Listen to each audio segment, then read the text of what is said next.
अभी 2023 का जो आया है, निर्मला सीतारमण जी हैं, देश की फाइनेंस मंत्री हैं, उन्होंने नया बजट जो जारी किया है, कह रहे हैं भारत के लिए नई सौगात लेकर के आए हैं। क्या कहना चाहेंगे?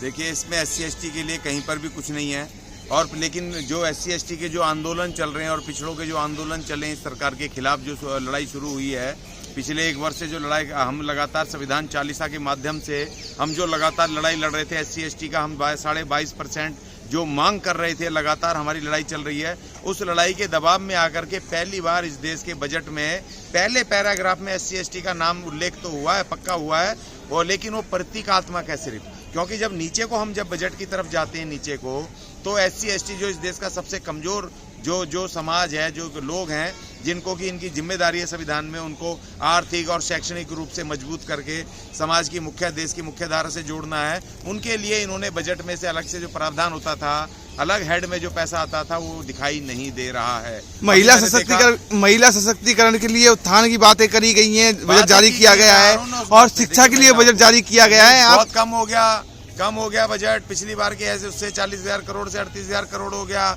स्वास्थ्य का जो है मैं उसका हेल्थ केयर का वो बजट कम हो गया। उसके कारण ये है कि इन्होंने शिक्षा जो नई शिक्षा नीति लाए, उससे इनको बेचना है, सारे स्कूल बेच करके लालाओं को देने हैं, जो बने बनाए भी हैं, लाला चलाएंगे। इसलिए ये बजट लगातार पिछले साल भी कम किया, हर साल कर रहे हैं, और इस साल भी कम कर दिया इन्होंने शिक्षा का बजट, क्योंकि ना इनको अब टीचर भर्ती करने हैं, ना इनको स्कूल बनाने, ना इनको अब कोई टीम बनानी है। सिर्फ इनको लालाओं को दे करके भैया इसमें चलाओ और गरीबों को लूटो, और जो SC/ST के लोग हैं, कमजोर हैं, पढ़ने नहीं चाहिए, क्योंकि वहाँ तो मालदार जो पैसा देगा वही जाएगा। अब मैं तो ठेकेदारी में काम कर रहे हैं, हमारे लोग तो उनको 10,000, 8,000, 5,000 तनख्वाह मिल रही है, तो 5,000 तो वहाँ फीस भरनी है, तो कैसे पढ़ेंगे मुझे बताओ। तो एक तो शिक्षा का बजट इन्होंने कम किया जानबूझ के, शिक्षा को बेचना, बचा कुछ इस बार बेच देंगे। और दूसरा, हेल्थ केयर, जो जितना भी सरकारी संस्थान जो हॉस्पिटल्स हैं, नर्सिंग होम्स हैं, जितने भी डिस्पेंसरियां हैं, सबको इन्होंने निजी करना है, निजी हाथों में देना है, तो उसके भी बजट की जरूरत नहीं है। वो नॉमिनल बजट सिर्फ नाम का रखा है। इन्होंने बजट कहाँ दिया है, कहाँ पर खर्चा किया है? सड़कों पे, हाईवेज बनाने पे, और रेल का जो ट्रैक बिछा रहे हैं, जो मालगाड़ियों के लिए होगा, वो किसके लिए होगा? हाईवे और मालगाड़ियों का, क्योंकि जो ये पोर्ट बना रहे हैं बड़े बड़े अंबानी अडानी को, ये माल दे रहे हैं, उनके जो माल विदेश जाएंगे, जो बिके जाएंगे, उनके लिए वो मालगाड़ियां इधर से उधर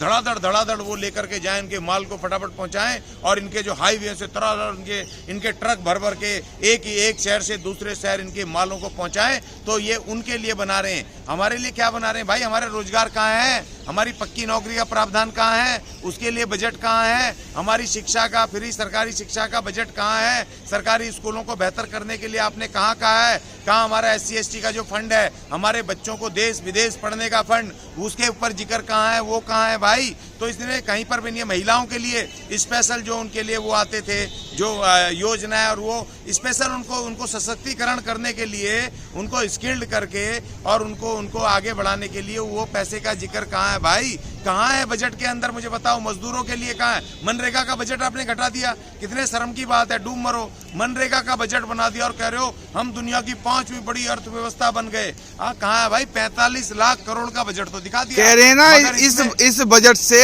देश की अर्थव्यवस्था में सुधार होगा, महंगाई कंट्रोल की जाएगी। भाई साहब, महंगाई तो किसी भी हालत में हो नहीं सकती, उसमें तो कहीं जिक्र ही नहीं है महंगाई का। महंगाई तो जब कम होगी ना, कि जब जिक्र होगा। आपने ऑटो सेक्टर को, कार, मोटरसाइकिल, ये सब खरीदने के लिए तो छूट दे दी कि वो खरीदो। मेरे पास रोटी तो है नहीं खाने को, रोटी मत खाना, चावल मत खाना, आप जाओ और आपको हम वहाँ पर वो दे देंगे, वो कार खरीदो और मोटरसाइकिलों पे घूमो, और वहाँ पेट्रोल डीजल नहीं कम करेंगे, उधर खाने के सामान का पैसा नहीं कम करेंगे। और दूसरी बात ये इन्होंने कह दिया ना कि भाई तुम्हें नौकरी की जरूरत नहीं है, नौकरी का बजट नहीं है, ये नौकरी नहीं देंगे, नौकरी छीनेंगे, क्योंकि बाकी देश बेचना, बैंक बेचना, सब बेचने, मगर हम 80 करोड़ लोगों को 5 किलो हर महीने हम राशन दे देंगे, और अपना चुपचाप 1-2 रोटी खाओ और हमारी गुलामी करो और आनंद लूटो, हमारे खिलाफ मत बोलना। 5 किलो राशन एक परिवार को, वो कैसे खाएगा पूरे महीने, कैसे जिएगा? रोजगार तुमने दिए नहीं, ये बताए नहीं, तो ये तो बिल्कुल छलावा।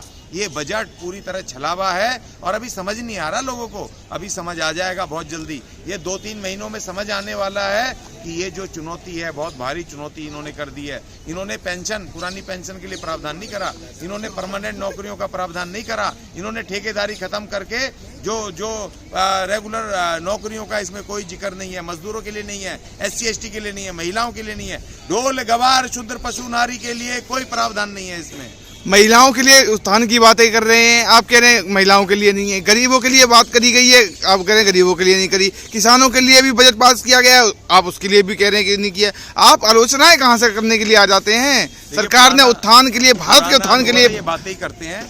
अगर मान लो कि जिसके बारे में बात कर रहे हैं समझ लो उसका तो काम तमाम करने वाले हैं। पिछले ये 15 अगस्त को वहां से लाल किले से प्रधानमंत्री जी ने महिलाओं की बड़ी बुरी तारीफ करी थी, बड़ी तारीफ। और शाम को आते आते ही वो कौन सी बानो है उसके जो सजा याफ्ता उसके मुजरिम छोड़ दिए, बताओ जेल से, जिसको सजा हो रखी है कोर्टों से, वो सजा काट रहे हैं वहां पर, उनकी सजा माफ करके उनको बाहर कर दिया, उसके बलात्कारियों को, उनको जो मर्डर करने वाले लोगों को। तो ये जिसकी तारीफ करें, जिसकी गुणगान करें, समझ लो कि उनकी तो शामत आने वाली है। तो इन्होंने जिसकी भी वो बात करी है समझो उनका तो बंटाधार होने वाला है। मोदी जी ने लाल किले का 2014 में नकली लाल किला बना के कहा था मैं देश नहीं बिकने दूंगा, मैं देश नहीं बिकने दूंगा, और आते ही सबसे पहले बेचारे लाल किले को ही बेच दिया, है ना। तो और देखिए दूसरा, और जो मोदी जी जैसी सांसद बने पहली बार, वो जाकर के भारत की संसद में, जो पुराना संसद है वहां जाकर के मत्था टेका था ना सीढ़ियों पे, याद है ना। वो बेचारा पता चला वो अगली संसद आते हैं नया संसद बना दिया, उसको ठिकाना नहीं कर दिया, पुरानी को भैया तू चल यहाँ से, नया संसद आ रहा है। और इन्होंने संविधान को देखा था बड़े प्यार से, लेकिन पता चला इनके लोग नया संविधान बना रहे हैं और कह रहे हैं हिंदू राष्ट्र लाएंगे, नया संविधान लाएंगे, शपथ खा रहे हैं। वो सुरेश चौहान, वो कौन सा सुदर्शन टीवी वाला कह रहा है संविधान बेकार है, ये कर दो, वो कर दो, नया हम संविधान लाएंगे खुला। और कोई सुप्रीम कोर्ट बेचारा चिल्ला चिल्ला के थक गया कि मोदी जी इनको अरेस्ट करो, ये संविधान के खिलाफ बोल रहे हैं, ये देश के खिलाफ बोल रहे हैं, लेकिन उनको अरेस्ट नहीं कर रहे हैं। वो सुप्रीम कोर्ट भी बेचारा ही हो गया, उसकी कोई नहीं सुन रहा। दिल्ली पुलिस कह रही है भैया हम नहीं कर रहे, अरेस्ट कर रहे, आप जो मर्जी ऑर्डर दे लो। तो इसीलिए देश का संविधान खतरे में है, देश का, भारत का स्टेटस, भारत अर्थात इंडिया स्टेटस खतरे में है, भारत के लोग खतरे में है, भारत का जो हमारा वो बैंकिंग ढांचा है वो खतरे में है, और देश के तमाम अर्थव्यवस्था खतरे में है। और आज हमारे देश के सामने चुनौती है, जो इस देश को प्यार करने वाले लोग हैं कि आओ खड़े हो जाओ और आकर के इन देश के जो खिलाफ काम कर रहे हैं उनके विरुद्ध लड़ो। अरे नए बजट से जो है GDP ग्रोथ होगी और भारत का विकास होगा, आप दूसरी ओर कह रहे हैं कि देश खतरे में है। भाई मुझे बताओ कि आप कह रहे हो कि हमारा निर्यात बंद हो गया।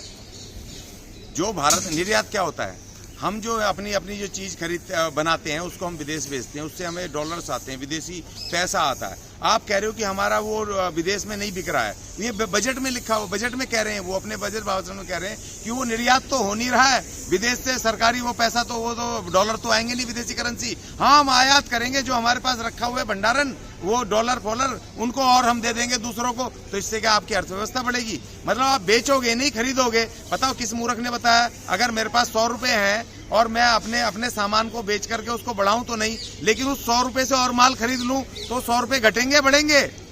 ये तो छोटा सा गणित है, ये तो मूर्ख भी जाने। तो इसलिए भैया ये किसको बेवकूफ बना रहे हैं, क्यों बना रहे हैं? और ये कह रहे हैं क्योंकि इनका मीडिया, जो ये गोदी मीडिया है, वो जो इस बात पे, इस पे चर्चाएं नहीं कर रहा है, जो बता नहीं रहा, अडानी के कुकर्म नहीं बता रहा है, जो इस देश की अर्थव्यवस्था को नहीं बता रहा है, तो ये देश के साथ धोखा है, छलावा है। आम आदमी की अगर आप बात करें तो पहले 2 लाख जो है टैक्स पे के लिए बोला गया था, 5 लाख के लिए बोला गया था, जो 5 लाख से नीचे होंगे वो टैक्स पे करेंगे, लेकिन अब 7 लाख बढ़ा के कर दिया गया है। ये तो गरीबों के लिए उत्थान की बात है ना। गरीबों के लिए कहां से आ गई भाई? हमें तो पहले से ही 14,000 मिल रहे हैं, तो साल के कितने हो? 1.5 लाख रुपए। जो 5 लाख भी किया था तो हम तो उसमें फिट ही नहीं बैठते। 7 लाख किसको कर दिए आपने? 7 लाख उनके हो गए जो 1.5 करोड़ सरकारी कर्मचारी हैं। पूरे देश में 1.5 करोड़ है ये राज्यों के, और उसके मिला के वो भी वो तो हो ही ना। अरे जो परमानेंट, अरे 130 करोड़ की जनता में और वो 1.5 करोड़ लोगों का, यार ये तो इतना सा नखून के बराबर भी नहीं है जिनको कि उसका बेनिफिट मिलना है। और दूसरी बात ये कि आप उनके जिनको मिल रहा है, जिसको 60,000 70,000 रुपए पगार कमा रहे हैं, जिनको मिलना है, जो दे सकते हैं, उनका तो माफ कर रहे हो। और जो बेचारा 500 रुपए डेली कमा रहा है, उसको ये नहीं कह रहे हो कि इसकी इनकम बढ़ाएं, इसकी हम 1000, 1500, 2000 डेली की इनकम करें, 50,000 रुपए महीने कमाने की गारंटी करें, जिससे कि उसकी परचेसिंग पावर बढ़े, वो खरीदे, कपड़े खरीदे, वो सामान खरीदे, घर का डेकोरेशन का सामान खरीदे, टीवी खरीदे, कार खरीदे, तो देश के पास पैसा आएगा, बजट, वो टैक्स आएगा, तो इससे अर्थव्यवस्था बढ़ेगी। ऐसे कैसे बढ़ेगी भैया तुम्हारी अर्थव्यवस्था? जिनसे तुमने लेना था, जो 1.5 करोड़ लोगों से जो 20-30 हजार रुपए साल का आ भी रहा था, वो भी तुमने वो जानबूझ करके चुनावी ये बजट है, ये जो चुनाव आ रहा है 2024 का मद्देनजर, उनको सरकारी कर्मचारियों को, कुछ मिडिल क्लास को आपने उस पर राहत दे करके वोट बटोरने की तो मिडिल क्लास के लिए आप मानते हैं ना कि सौगात लाए हैं, मिडिल क्लास के लिए बढ़ावा हुआ है। अगर आप क्या दे रहे हो, आप मुझे बताओ, 60,000 रुपए कमाने वाले को उसको कहाँ जरूरत है? ये देश बताओ, अंबानी के आप करोगे, अडानी के 5 लाख करोड़ माफ कर दोगे, मगर एक मजदूर किसान अगर कर्जा ले लेता है, एक किसान अगर ले लेता है अपने उसके बीज खरीदने के लिए, अपनी खेती बोने के लिए, और वो नहीं दे पाता है, तुम उसके बेल उसके ले जाते हो, कुड़की कर लेते हो, उसके घर के गाय भैंस उसके घर की कुड़की कर लेते हो, जेल में डाल देते हो उसको। ये दोहरा चरित्र नहीं चलेगा भाई, ये कैसे चलेगा? 5,000 रुपए वाले पे अत्याचार और 5 लाख वाले को मेहरबानी माफ कर दो, नैया 5 लाख करोड़ माफ कर दो, मगर 5,000 रुपए मत माफ करना। तो ये देश के संविधान के जो आर्टिकल 14 है, विधि के समक्ष सब नागरिक बराबर है, उसका उल्लंघन है, खुल्लम खुल्ला उल्लंघन।